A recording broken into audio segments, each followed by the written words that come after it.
54 años. Ese es el tiempo que ha durado la dinastía de los Asad gobernando Siria. La República Árabe Siria, cimentada sobre el socialismo árabe, ha llegado a su fin. Una guerra civil de 13 años ha terminado de manera súbita en apenas 13 días. Muy pocos, por no decir nadie, esperaban un desenlace tan repentino. Desde esta semana se abre un nuevo capítulo en la historia de Siria. Por eso hoy, en No es el fin del mundo, te vamos a contar cómo y por qué ha colapsado la Siria de al-Assad. No es el fin del mundo Express. Bueno, y para este episodio express de No es el fin del mundo, como ya veréis, no está Fernando Arancón. Ha tenido un incidente y hemos tenido que improvisar, así que estamos aquí Blas Moreno. ¿Qué tal, Edu? Pues muy bien, Blas. A ver, ¿qué vamos a hacer? Que el pobrecito se nos ha quedado tirado por el camino. Ha sido tan express que no puedo ni llegar, Fernando. No le ha arrancado el coche, entonces se ha quedado allí.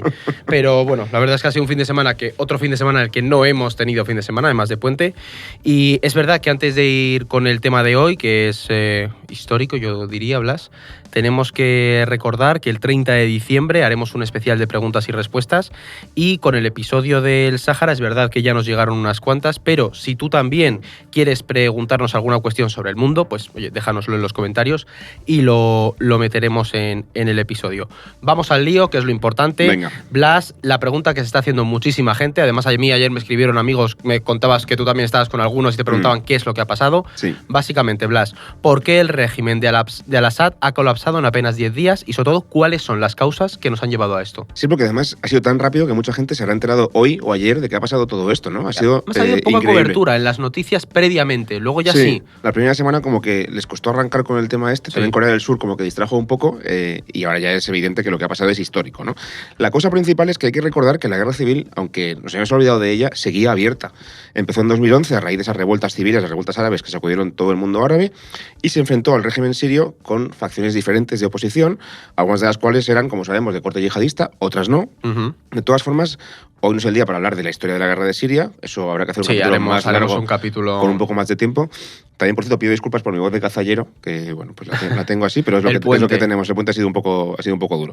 Pero bueno, el tema es que desde hace varios años la guerra estaba estancada, por eso dejamos de escuchar hablar de ella, pero no se había terminado ya, digamos, de decidir para un bando u otro, ¿no? El oficialismo controlaba buena parte del país, incluidas las principales ciudades, Alepo, Damasco, Homs, Hama, etc. Y también gracias al apoyo que recibían de Rusia y de Irán, y de Hezbollah, que es esa milicia chií libanesa que también está aliada con Irán. Incluso esos países, junto con Turquía, Irán, Rusia y Turquía, intentaron hace unos años mediar para negociar un final definitivo a la guerra. Esto se conoció como el proceso de Astana, que hace ya un año terminó con un fracaso rotundo, en buena medida porque Assad no quería ceder prácticamente nada, y además los rebeldes seguían siendo suficientemente fuertes como para aguantar, digamos, las relaciones con Turquía estaban completamente rotas. Sí, Turquía siempre ha hecho lobby, digamos, para echar al Assad. Y por el otro lado estaban los kurdos en el noreste de Siria, en la frontera con Turquía hay algunos grupos proturcos que estaban ahí para hacer un poco de tapón entre los kurdos y Turquía, y en el noroeste, que es, digamos, la parte principal donde se tocan Turquía y Líbano, en la región de Idlib, estaban tradicionalmente los grupos más islamistas, básicamente porque la gente que huía de la guerra, los rebeldes se fueron todos allí, ¿no? Quedaron allí, digamos, encapsulados. No pensemos que iban todos contra al-Assad, se parecía más bien a un todos contra todos, y era muy habitual que esas facciones rebeldes también lucharan entre sí muchas veces por el control de esa provincia de Idlib. Y de todas formas, aquí hay una cosa, es que ha habido cambios internacionales bastante importantes a lo largo de estos años que también han debilitado la posición de Assad, y lo hemos ido viendo. En plan, lo que hablábamos de las tensiones con Erdogan siempre han estado presentes, pero pienso en la guerra en Ucrania, ¿no? O sea, Rusia al final no se podía permitir tantos apoyos a Siria como antes y retiró buena parte de la aviación. Entonces, el régimen de Assad, digamos que perdió esa supremacía aérea, ¿no? Otra que creo que ha sido fundamental, eso ya me lo dirás tú, son los ataques del 7 de octubre del año pasado. O sea, es que os ha trastocado completamente Oriente Próximo, y hemos visto cómo estos meses atrás Israel castigaba durísimamente a Irán y a todo el eje de resistencia, Hamás, pero sobre todo Hezbollah, y esto al final lo que ha obligado a Hezbollah, sobre todo cuando Israel ya invade el Líbano, es a retirar tropas de Siria y centrarse más en la lucha por defender sus núcleos. Sí, podríamos decirlo así, justo. Sí, es cierto, es lo que decíamos, ¿no? Assad lucha una guerra muy cruenta a partir de 2011. Hay un punto en 2014-15 que está a punto de perder la guerra. Es verdad. Y es únicamente por la ayuda, en primer lugar, de Hezbollah, que manda miles de tropas, por ejemplo, a la batalla de Homs, que es muy dura, y luego por la intervención de Rusia en 2015, bombardeos de Alepo. Claro, que empiezan a bombardear a saco ciudades controladas por los rebeldes, es únicamente por eso por lo que Assad se salva. Entonces, en el momento en que Rusia, Hezbollah e Irán ya no son capaces de apoyar a Assad, pues seguramente una oportunidad muy buena que han aprovechado los rebeldes, ¿no? Además, como el frente norte está tranquilo, que ese es un poco el espejismo que tenía Assad, ¿no? Esa tranquilidad de, bueno, está en Idlib, no se mueven, no pasa nada, ¿no? Bueno, pues las mejores tropas del ejército sirio están en el sur, defendiendo Damasco de una posible incursión israelí, porque recordemos que entre Damasco y la frontera, digamos, con el territorio ocupado por Israel de los Altos del Golán, que es sirio, pero está ocupado por Israel desde hace 50 años, solamente hay 50 kilómetros. Entonces sería muy fácil para Israel, si quisiera, que no quiere, pero si quisiera, invadir Damasco enseguida, ¿no? Así que todas las tropas se concentran en el sur y en el norte, en realidad, la situación de Assad era bastante precaria a nivel militar. Y luego, además, también es un factor también muy importante, aunque menos estudiado, menos comentado estos días, es el tema de la economía. Justo. Que es que estaba hecha polvo. Pensemos que son 13 años de guerra civil, hay muchísima gente exiliada, muchísima gente, el país está destruido, con lo cual la economía está hecha polvo, hasta el punto de que Siria se ha convertido en un narcoestado, porque se financia, el régimen de Assad se financiaba vendiendo droga. Que lo llevaba el hermano. Eso es así de fuerte, sí. Una droga que se llama Captagon, que son estupefacientes, una pastilla. Poco conocida esta aquí en Esta historia no se conoce mucho en no. España, sí. Pero es una pastilla que se produce allí y que se exporta a todo Oriente Próximo, que tiene arrasado toda la región, sobre todo Jordania está sufriendo mucho con este tema. Y claro, eso evidentemente a los países de la región pues no les gusta, pero es la forma que encontraba Assad de financiarse, ¿no? Además, el país, como decía, está semidespoblado. Mucha gente se ha ido fuera y la gente que era opositora se fue a Idlib, se refugió allí, con lo cual Assad controlaba el territorio, pero nunca controlaba más de la mitad de la población. Justo. La población se refugiaba en Idlib y estaba esperando su momento para volver a su casa, ¿no? Y es en este momento cuando se produce esa ofensiva en el norte que ha desembocado de forma tan radical en el derrumbe asadista de estos 12 días. Mencionabas la economía y me he acordado que estuve hace unos meses hablando con un sirio y me contaba la inflación tan bestia que había en el país. Claro, es que su moneda no vale para nada. Justo. Sí, sí. Decía que lo que antes compraba 5 barras de pan, ahora apenas para media. La verdad es que era bastante bestia. La cuestión es que ahora nos queda la otra parte, que son los que han llegado ahora al poder, sobre todo HTS, ¿no? ¿Quién es esta gente de Hayat Tahrir al-Sham, a los que les vamos a llamar HTS, que es la abreviatura, ¿no? Se ha hablado mucho de ellos, de que vienen de Al-Qaeda, que son como el Daesh, yihadistas, salafistas, islamistas. Yo querría aclarar un poco esto para que tengamos un poco una imagen general de cuál es la situación. Sí, porque hay algo de lío que es muy comprensible porque, como digo, son muchos años de guerra, hay muchos actores implicados y además muy diversos, ¿no?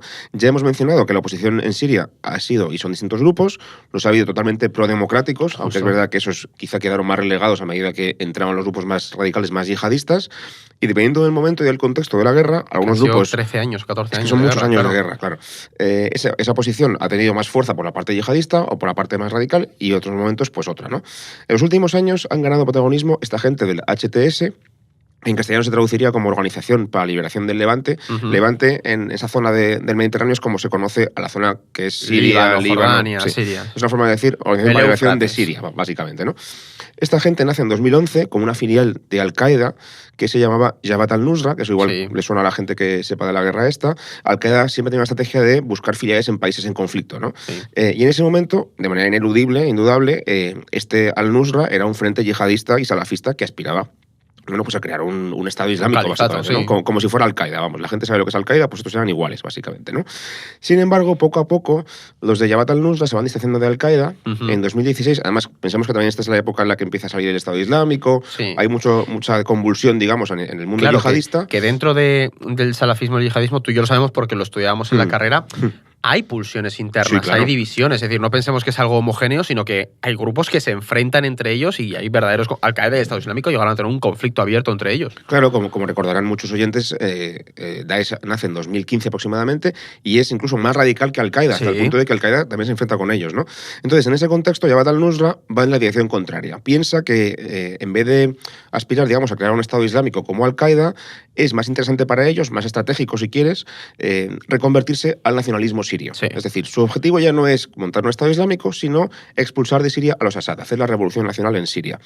También suavizan, en ese sentido, su fundamentalismo islámico para adaptarlo al contexto sirio, porque saben que no pueden imponerse de esa manera en un país que en realidad es multiconfesional. Justo. Porque además hay árabes, o sea, la mayoría son árabes suníes, que es de donde viene la mayoría de la gente que pertenece a HTS, pero también hay chiíes, hay cristianos y otras sensibilidades territoriales y étnicas, como los kurdos, que ya se han mencionado, y que o los era rusos. una de las bazas de Assad Claro. Para afianzarse en el poder, por lo menos de cara al exterior. Claro, recordemos, en Siria la mayoría de la población es árabe suní, pero Assad pertenece a una minoría que son los alawitas. Justo. Y su propuesta, de poder, su legitimidad venía en buena medida por decir, aunque luego en realidad no era tan cierto, que ellos defendían a las minorías étnicas de Siria frente a la mayoría suní, sí. ¿no?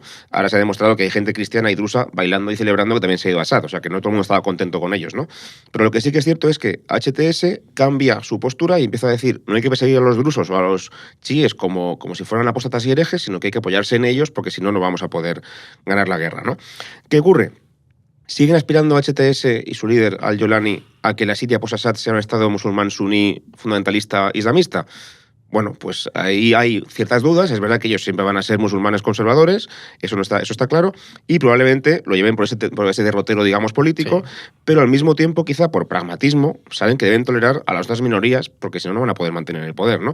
Y eso dista mucho de ese enfoque radical fundamentalista que tenía, por ejemplo, Al-Qaeda o Daesh también. De todas formas, aquí sí que, yo creo que es interesante ver esa evolución, sobre todo por el pragmatismo y entrever qué nos puede esperar con un Jolani que ha sido capaz de dar ese viraje, ¿no? Porque en estos días hemos visto que ha cooperado y no combatido, por ejemplo, con los kurdos en algunas de las zonas, que es verdad que dentro de los kurdos tienes kurdos islamistas, como sí, pasa claro. en Turquía, pero es verdad que la aproximación a la complejidad siria ha sido bastante inteligente, a ver si la mantiene o ha sido todo escaparate. ¿Viste la entrevista con la CNN? Sí. Es muy interesante. Este señor, claro, hace 15 años estaba perseguido como yihadista. De hecho, HTS sigue siendo considerada una organización terrorista por parte de Estados Unidos y la Unión Europea, y si no Turquía recuerdo mal, también. Y Turquía.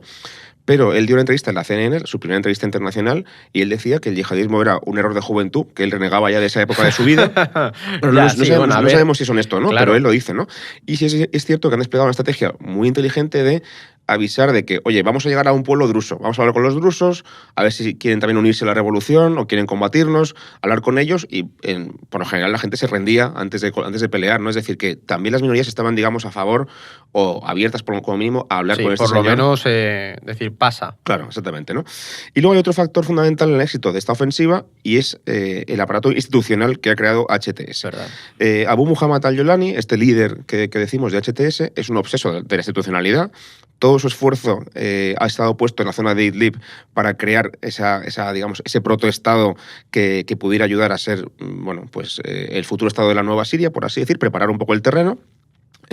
La principal institución que ha creado es el Gobierno de Salvación Nacional, que es una especie de gobierno de facto en esa región de Idlib, que ahora se va a extender, entiendo, de forma fáctica, digamos, en la práctica, a todo el país. Es cierto que HTS tiene protagonismo sobre ese gobierno de salvación, pero no es el único grupo presente. Hay también más moderados, más radicales, es decir, esto es una cosa un poco compleja que no podemos dedicar ahora mucho tiempo a explicar. La idea de todo esto es clara, hacen falta instituciones fuertes y representativas para que no haya luchas internas y para también así poder derrotar a Assad, ¿no? Y luego también hay una cosa interesante aquí que es cómo ellos han demostrado ser capaces de controlar a un grupo armado que a priori son rebeldes, un poco descontrolados, y en realidad no, son profesionales. Y hay un ejemplo muy, muy curioso que es que cuando llegaban a una ciudad se les prohibió hacer disparos al aire para celebrarlo, ¿no? Cierto, sí, que y eso se ha cumplido en todas partes, creo que menos en Damasco, que ya ha sido la última ciudad en caer. Había un guirigay de facciones. Porque era obvio ya, oye, ya hemos ganado, ya está, ¿no? Pero ese controlar que no haya saqueos, que no haya asesinatos... ha habido una profesionalización muy bestia en estos años. Sí. Eso es lo que te iba a decir, que además de también crear instituciones civiles para controlar, digamos, la administración mientras que se mantenía la lucha, también se han esforzado muchísimo en desarrollar una capacidad militar muy potente, incluido haciendo pequeñas fábricas de armamento. Es verdad. Ha sido muy interesante cómo han fabricado sus propios drones que han sido cruciales para esta guerra, y también crearon una academia militar que ha sido la que ha entrenado a toda esa élite de combatientes muy curtidos en la guerra, pero también encima entrenados en esa academia, que son los que luego han tirado para adelante con la ofensiva además, del norte. Yo leía una cosa hoy, y es que las tropas del ejército de Assad no habían combatido tanto como se pensaba durante esta guerra civil, porque dependieron mucho del apoyo aéreo ruso. Claro, y de Hezbollah. Claro, en el momento en el que tú no has podido hacer ese combate y sí los insurgentes, pues tienes una desventaja clara en el momento de esta contraofensiva. Por si ¿Cuándo fuera has poco, perdido el apoyo aéreo ruso con los drones? Exactamente, porque además los drones enseguida consiguieron anular, digamos, la superioridad aérea porque se cargaron los helicópteros que tenían, por ejemplo, los sirios. Entonces ya no podían luchar en el aire, simplemente en tierra. Y frente a ellos, el ejército sirio estaba peor preparado, como tú decías, también mal pagado y con una moral por los suelos cuando ven que en 3 días ha caído Alepo, que fue lo que pasó la semana pasada, que fue también bastante increíble. Sabiendo esto, Blas, ¿qué facciones tenemos ahora mismo en Siria? Porque ha desaparecido una importante y poderosa, la ba'athista de los Assad, pero es verdad que no es la única en el país. ¿Cómo está el mapa? Sí, el partido Ba'ath, que es el partido que gobernaba Siria desde que llegó al poder el padre de Bashar al-Assad, Hafez al-Assad, ¿no? Sí, en el año 70. Es que pensemos que esta dinastía, primero el padre y luego el hijo, han gobernado el país más de 54 años. Esto lo que ha pasado es histórico. Sí. Lo pensaba el otro día. Hicimos un podcast sobre Cuba hace una semana y la Revolución Cubana es muy famosa y muy tal, pero Batista llevaba en el poder 4 o 5 años y la revolución duró 2 años y pico. Y esta gente ha derrocado en 13 días un régimen que llevaba 54 años en el poder. O sea, a nivel histórico es muy heavy, ¿no? Entonces, ¿qué pasa ahora?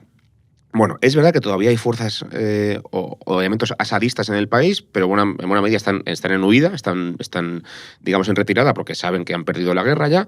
Y de hecho, el bastión del poder demográfico y político de los Assad es la costa, no es Damasco, es la zona de Latakia, Tartus, sí, que es donde estaba la minoría alawita, ¿no? Había dudas sobre si eso iba también a aguantar o no, pero ya se han visto llegar las tropas del HTS a esa zona, con lo cual ese control yo creo que ya se ha perdido. Sí. Y de hecho, Assad ya está huido, está en Rusia, y los ministros del gobierno los están buscando para detenerlos, ¿no? Y juzgarlos. Así que, desde este momento, HTS controla toda la zona norte-noroeste del país, que es la zona más poblada y más rica, ¿no?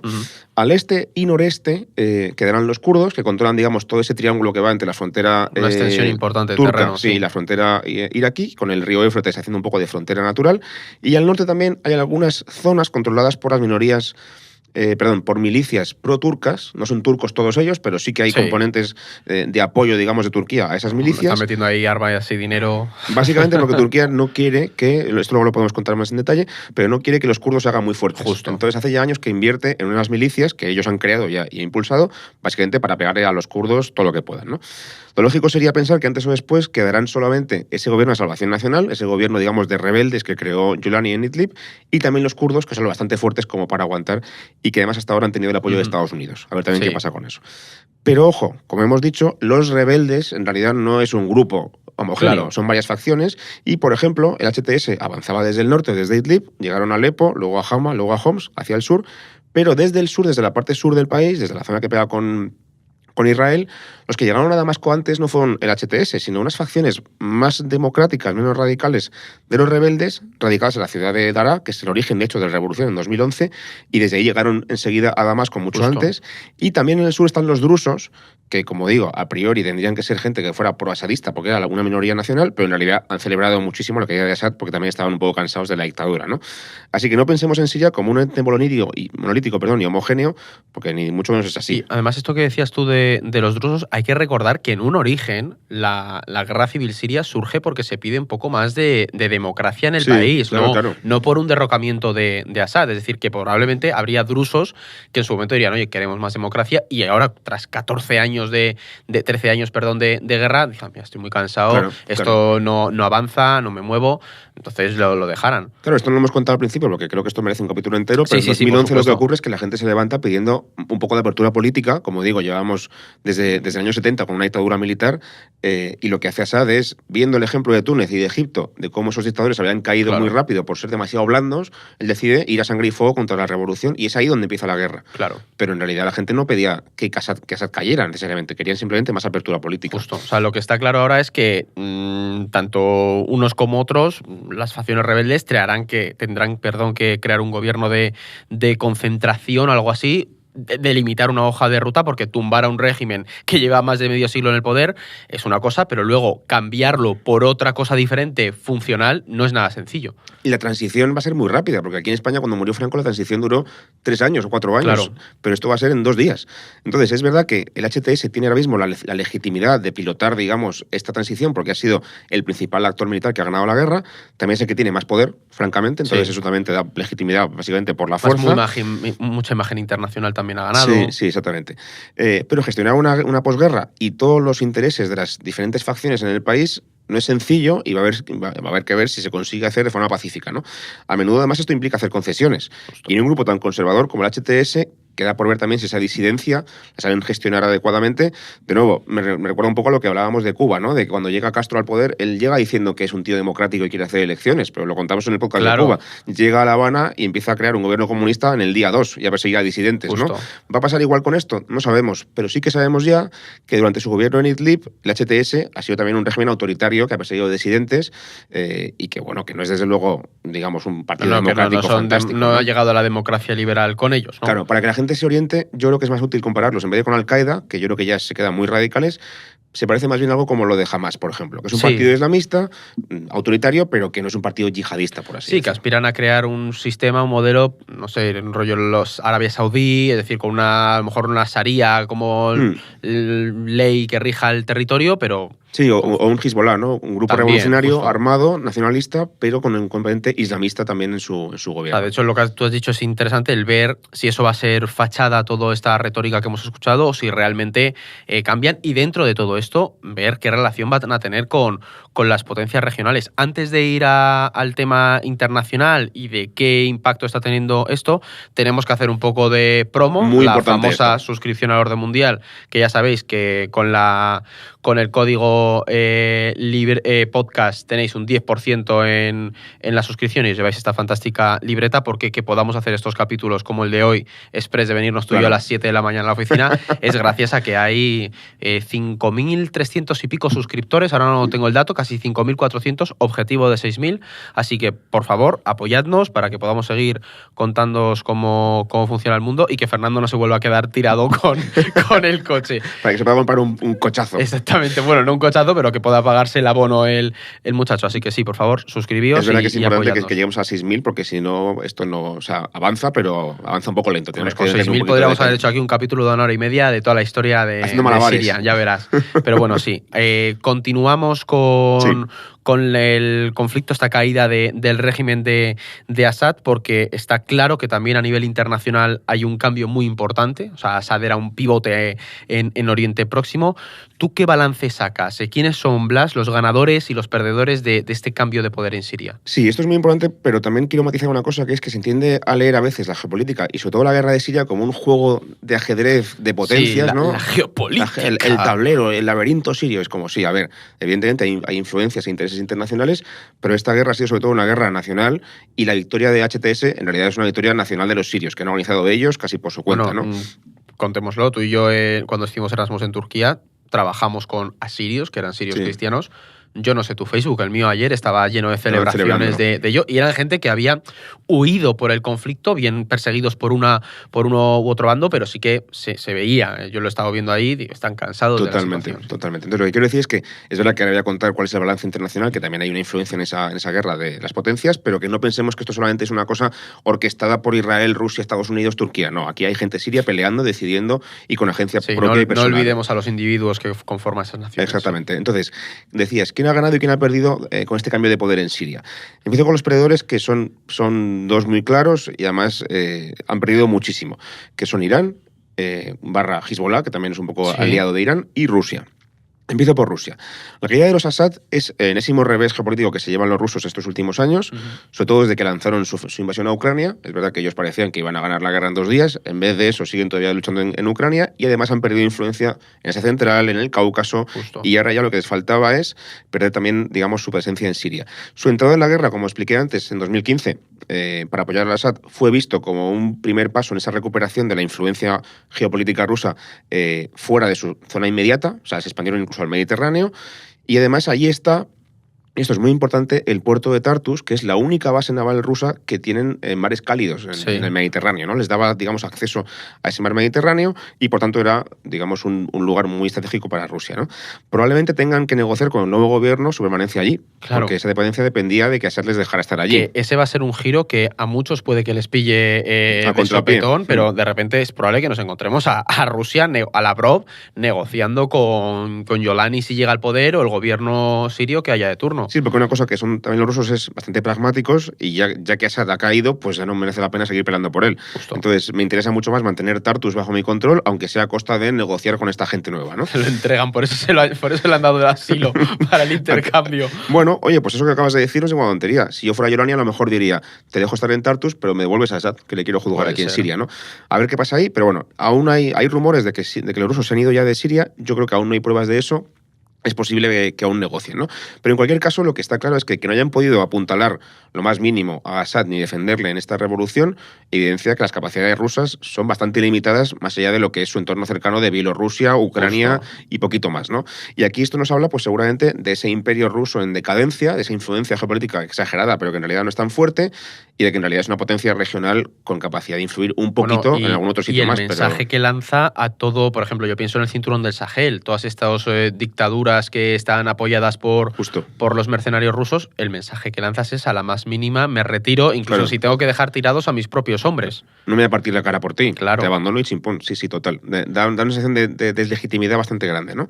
Y luego, por el lado iraní, esto ya más grave, porque este año, como tú decías muy bien, Edu, también hemos visto que no está en condiciones de confrontar a nadie, y desde luego no a Israel, que es su gran enemigo regional, porque todo esto empezó con la guerra, con el ataque de Hamas de hace un año, el 7 de octubre, y a partir de ahí se desencadena, como sabemos, esa guerra regional que también involucra a Hezbollah, a Irán, etcétera, y que Israel ha ganado claramente, ¿no?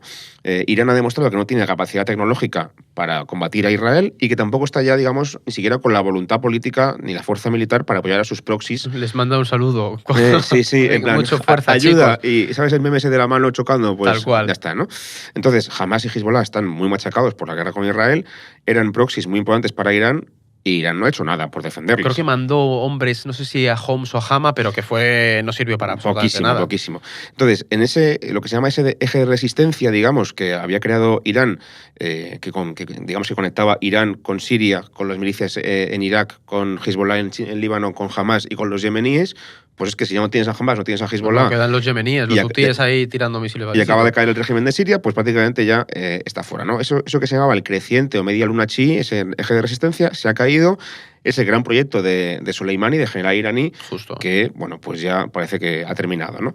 Y a nivel ganadores es más difuso, porque quizá Turquía pueda ser el país que más provecho puede sacar de esto, también los países del Golfo, pero hay más dudas con eso, ¿no? Yo ahí justo estaba pensando en la parte de Turquía, ¿no? Porque es verdad que ha dado cierta cobertura política al HTS, que luego hay dudas sobre hasta qué punto Turquía ha estado detrás o no del apoyo al HTS de una manera directa o está más bien capitalizando un poco el éxito, porque los turcos tenían sus propias milicias ahí, que eran las que le estaban metiendo dinero, pero es verdad también que Siria va a necesitar mucha pasta para la reconstrucción, que puede haber cierta sintonía incluso entre ese islam político del AKP, el SAD, también el partido turco. de Erdogan, de presidente de Turquía. Claro, que hay corrientes políticas en Turquía que incluso llegan a mezclar ese nacionalismo e islam, ¿no? Que pueden ser un ejemplo para el HTS. Y además, tú y yo conocemos muy bien Turquía. Creo que la coyuntura le favorece bastante a Erdogan para poder debilitar a los kurdos en Siria, hacer una especie de pinza si establecen buenas relaciones con el gobierno que se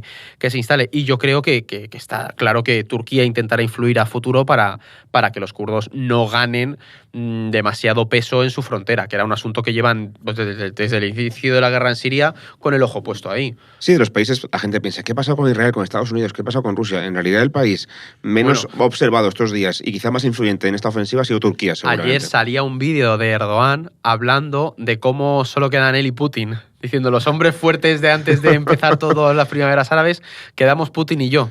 Y Erdogan hace muchos años que dice que él va contra Assad y que va a hacer lo posible por echarle, ¿no? Y nunca ha llegado, digamos, a reconciliarse con él. Tú y yo tenemos amigos que nos escribían estos días celebrando que en Alepo se hubieran colgado banderas turcas. Claro. Porque ese neotomanismo también se proyecta un poco a ese garante de la seguridad de la región. Sí, así que Turquía es un país muy importante en este esquema y también hay relaciones internas en Turquía para desear este cambio de régimen, porque ellos, recordemos, acogen a muchísimos refugiados sirios, es el país que más tiene con diferencia, más de 3 millones, sí. Es una burrería, ¿no? Que aquí en Europa nos llevamos las manos a la cabeza cuando acogíamos a cientos de miles, si acaso, o decenas de miles. Ellos tienen más de 3 millones. Y la economía turca está pasando por un mal momento. Justo. Entonces, es verdad que la Unión Europea le paga muy bien a Erdogan por mantener a sus refugiados en Turquía, pero para Erdogan sería una buena noticia poder quitárselos del medio, devolverlos a Siria, ¿no? Que se vuelvan allí, y eso, pues, evidentemente sería también un alivio económico para Erdogan. Además de que también podría, como tú decías, machacar a los kurdos un poco más. Claro, o sea, yo aquí por eso estoy en esa línea de que creo que las potencias regionales, y en concreto Turquía, no quiere que la cosa se vaya de madre. No, es decir, les al interesa una Siria en paz y que se acabe la situación, porque es un problema si se descarrila todo, ¿no? O sea, al final, la enorme presencia de kurdos en Siria es un problema para Turquía, pero está siempre ese temor de si podemos ir o no a un modelo como el de Irak cuando petó todo, pero que Siria lleva 14 años en guerra.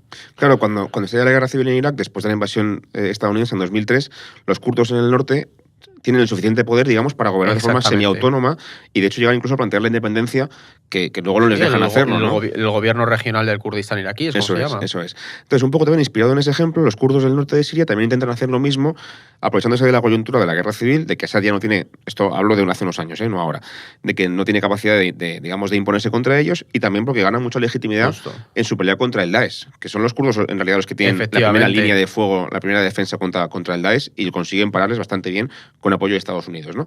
Pero claro, ese auge de los kurdos en el norte de Siria a Turquía le asusta un montón, porque tienen un miedo claro y evidente de que esos kurdos sirios controlen una larga frontera con Turquía, y eso permite también darles apoyo a los kurdos que están en Turquía, en ese partido PKK, esa guerrilla que sigue manteniendo la guerra contra Turquía y que con el apoyo de los sirios pues sería quizá mucho más fuerte, ¿no? Y por eso Turquía lanza esa invasión, ese apoyo, digamos, a milicias en Siria para romper ese eje de kurdo y fastidiar a los kurdos hace ya unos años, ¿no?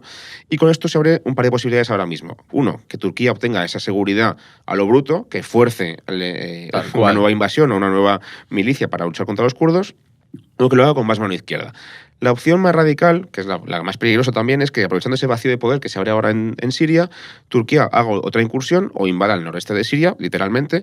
Esto suena un poco espectacular, pero la verdad es que este 2024 yo ya no me creo cualquier cosa, sinceramente. Un poco flying free. Claro, y encima con la rapidez de lo que ha pasado en Siria, pues esto no es descartable. Es verdad que Turquía quizá no se ha preparado lo suficiente porque no le ha dado tiempo, porque ha sido todo en una semana y media. Tampoco se van a dejar derrotar fácilmente los kurdos, que también están muy curtidos en la guerra y que tienen mucha experiencia. Y esto supone también a Turquía empantanarse todavía más en el escenario. Pero bueno, puede ocurrir que se metan en ese jardín, ¿no?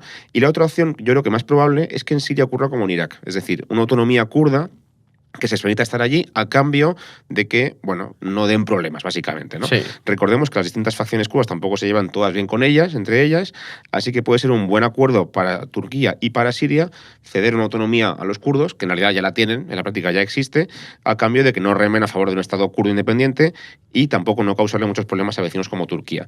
Y aquí también es importante decir que en realidad nos conviene a todos que los kurdos sigan ahí, porque, por ejemplo, son una garantía de seguridad en el sentido de que ellos son quienes han cometido el yihadismo. Justo. Y en sus cárceles hay todavía miles de yihadistas encerrados. Entonces, si de repente ese régimen kurdo cae, el problema del Daesh, que no lo hemos comentado todavía, puede ser mayor, porque también Daesh ha aprovechado este contexto para ampliar fuerza, ¿no? De hecho, creo que Estados Unidos está aprovechando todo el caos de ayer y hoy para bombardear zonas de Daesh, aprovechar y decir vamos a hacer un poquito de limpieza. Claro. Luego también lo contaremos, pero también está el papel de Estados Unidos. Si Estados Unidos, que apoyaba a los kurdos, decide retirarse, los kurdos son también más vulnerables y eso nos hace más probable un resurgimiento de Estado Islámico en Siria. Ahora iremos con eso porque antes hay otros dos factores clave, que es la situación en Líbano e Israel. El primero, porque es un lugar tradicional de influencia en Siria y también Siria e iraní, ¿no? Que ahora ha quedado completamente aislado. Y el segundo, Israel, porque es un actor que ha ganado peso en la región tras el ataque de Hamás y que probablemente no se quede de brazos cruzados con la situación actual. Vamos, ya está viendo movimientos. De hecho, Israel ha sido bastante rápido. Ellos sí que estaban listos para atacar cuando hiciera falta. Y de hecho, han ocupado una pequeña parte de Siria, de los Altos del Golán, porque es un territorio sirio ocupado por Israel, pero quedaba un poquito y Israel ha avanzado un poco más. Y encima, el argumento es que bueno, pues ellos ganan un poquito más de colchón para prevenir un ataque sirio, pero en realidad lo que están haciendo es, bueno, pues guardarse más cartas en la mano ante una negociación posible con el nuevo gobierno, por ejemplo, de cara a un reconocimiento, etcétera, ¿no? También, por cierto, han aprovechado para bombardear bases sirias. Oye, si hay el lío en Siria ahora mismo, pues yo bombardeo un par de bases aéreas. Están diciendo que es para acabar con el armamento, que no se expandan esas armas químicas del régimen de Assad, etcétera. Sí. Lo cierto es que, sea como sea, ese nuevo régimen sirio ya no va a tener tanta fuerza como tenía el de Assad para atacar a Israel. Están bombardeando aeropuertos para dejar un poco... limpiarles tal cual, ¿no? También para ellos puede ser un cambio mayúsculo, ¿no? Porque, recordemos, Israel no conoce otra cosa más que una Siria hostil. Desde que se independizó Israel en el 48, han estado en guerra con Siria, y de hecho siguen todavía oficialmente en guerra, aunque no se peleen abiertamente, y ha sido siempre un rival muy importante para Israel, ¿no? Y luego también su principal rival en la región ahora mismo, que es Hezbollah, esa milicia chií libanesa, que también tiene apoyo de Siria y de Irán. En el momento que Siria cae, pues digamos ese eje, esa conexión entre Irán y Líbano, que pasaba por Siria, ha quedado roto y por tanto Hezbollah se ha quedado mucho más aislada de ese apoyo iraní.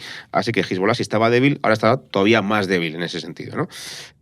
También a ver cómo afecta esto al propio Líbano, porque el país ha sido tradicionalmente, digamos, el patio trasero de Siria, una zona de influencia tradicional para Siria, que hoy vemos a Siria como un país debilitado, pero en los años 80 y 90 era una potencia regional que controlaba Líbano, literalmente, que ponía y quitaba gobiernos en Líbano, y de hecho estuvieron allí ocupando el país con tanques hasta 2005. O sea, que Siria ha sido un país que haremos un podcast porque es un temón, ¿no? ¿Qué ocurre? Que con una Hezbollah débil y sin el apoyo a la influencia siria que tenía antes, bueno, pues quizá el Estado libanés sea capaz o tenga una oportunidad nueva para ser mínimamente viable y quitarse esa influencia de Hezbollah de encima. También a ver qué pasa con eso. Claro, y luego aquí también estaba pensando en el papel que pueden querer jugar países como Arabia Saudí o Emiratos Árabes, que Emiratos presionó bastante con este avance de, oye, vamos a proteger a Assad estos primeros días, porque es verdad que ya se han interesado en la situación en Gaza de cara a una posible reconstrucción, no esa diversificación económica de los países del Golfo. El genocidio de los palestinos, pero bueno, si luego hay que reconstruir algo, pues oye, yo tengo dinero para claro, pero con este caos y viendo que se puede crear un nuevo gobierno de unidad nacional allí, por ejemplo, pienso en Arabia Saudí, puede que vea la oportunidad de ganar un aliado en esa zona a cambio de inversiones en Siria, apoyo económico, ¿no? Un poco como hizo con el Egipto de al-Sisi, del que es verdad que luego se distanció, pero al principio, oye, hubo inversiones y buenas relaciones. Claro, recordemos que Arabia Saudí, Emiratos Árabes Unidos o Qatar, hace unos años, en 2011, apoyaban a facciones rebeldes en contra de Assad, porque Assad era su enemigo tradicional en la región, ¿no? Pero estos últimos años hemos visto cómo Assad, de forma muy inteligente, ha intentado desviarse un poco, o alejarse un poco de Irán, que era un país un poco paria en la región, y acercarse cada vez más al Golfo, y estaba en ese proceso de normalización de relaciones con los países del Golfo cuando ha estallado la revolución de nuevo, ¿no? No le ha dado tiempo, digamos, a conseguir eso. Financial Times llevaba un artículo hablando de cómo los iraníes ya no estaban contentos con Assad en estos últimos 2 años, estaban muy molestos con él, decían, era más un problema que otra cosa, que yo creo que eso va en plan soltar un poco esas ideas de cara al gobierno que venga a decir, mira, nosotros no éramos tan aliados de Assad como podíais pensar. Eso que dices tú es verdad, pero es que además también es cierto que Assad, como digo, se estaba distanciando y la mejor prueba es que en esa guerra de Israel contra todo el eje de resistencia, contra Hezbollah, Hamas e Irán, Siria no ha hecho nada. No ha hecho nada por ayudar a sus aliados. Mirar para otro lado, dejar que pasen por ahí. Por ese de perfil y tal. Entonces, claro, pues Assad quería buscar a esos aliados en el Golfo e Irán tampoco estaba contento con esa situación, ¿no? Así que es verdad que de cara a una reconstrucción va a ser interesante ver qué hacen los países del Golfo, también qué hace Israel. A lo mejor Yolani, el nuevo líder sirio, decide que le interesa reconocer a Israel como Estado, firmar la paz con ellos a cambio de poner la mano y que llegue dinero internacional para la reconstrucción. Sí, como está tan incierto la situación, porque también puede depender mucho de... O sea, pienso en cómo vaya la situación con Estados Unidos, qué apoyo dé, qué presencia tenga. Claro, es que recordemos que a todo esto Trump llega a la Casa Blanca oficialmente el día 20 de enero.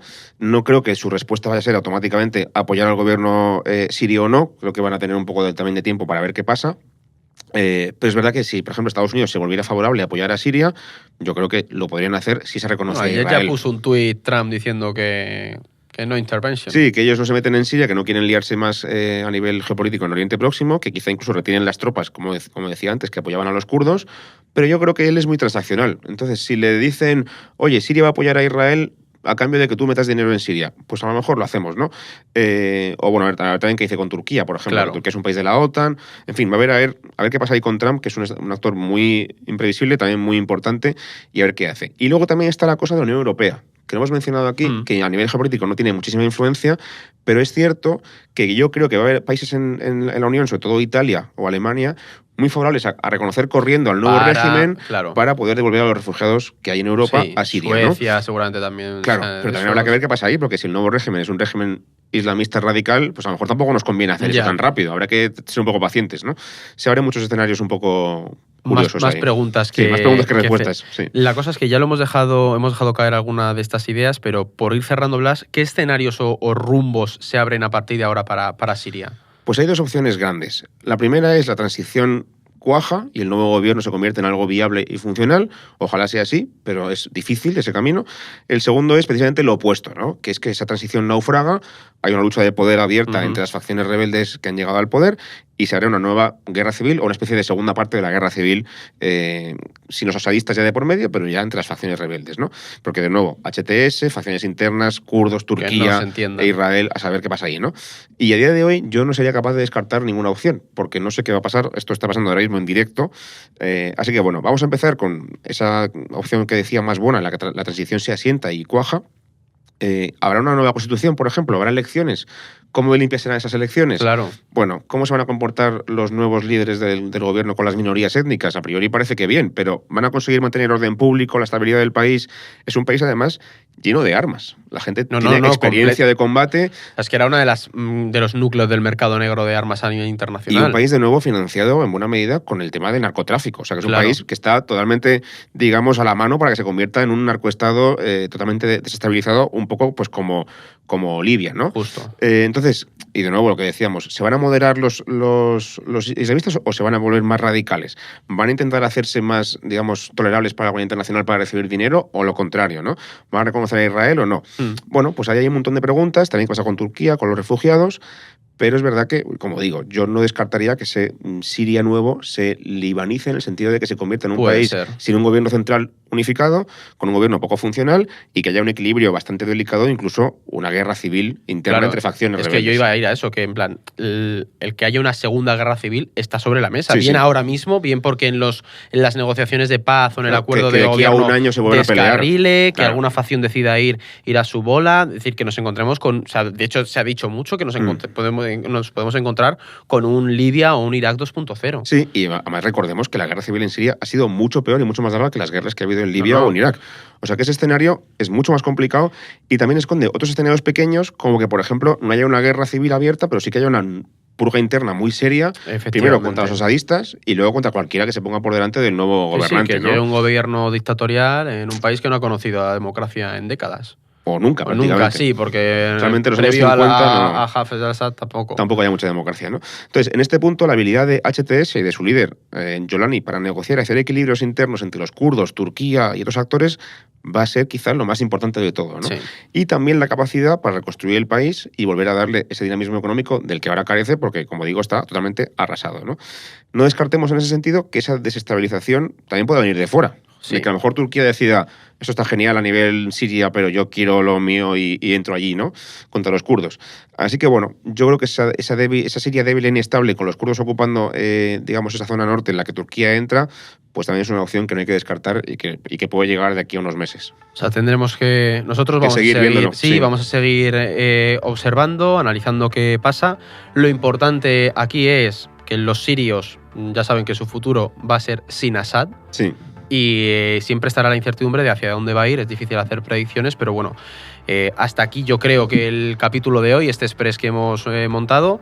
Los oyentes haremos alguno más largo, más en profundidad sobre Siria como tal, pero sí que es importante, yo creo, eso, ¿no? El estar pendiente de dónde vamos a seguir siguiéndolo. Además, también lo seguimos a través de la página web y los boletines. Hay un artículo que sacamos este domingo pasado sobre por qué ha caído tan rápido el régimen de Siria. Lo podemos también poner en la descripción del episodio para que la gente lo pueda leer ahí y que nos sigan leyendo, nos sigan escuchando, porque habrá podcast muy pronto sobre Siria y su guerra civil y su historia, que es muy interesante. Efectivamente. Así que nada, Blas, que muchísimas gracias por unirte a mí hoy. Gracias a ti, tío. Y gracias a todos y todas las que nos estáis escuchando, viendo, os suscribís, nos seguís, lo compartís y esperemos que os haya sido útil y sobre todo que haya desmontado un poco algunos prejuicios o ideas preconcebidas del conflicto sirio. Y nada, un abrazo muy fuerte y nos escuchamos esta semana en No es el fin del mundo.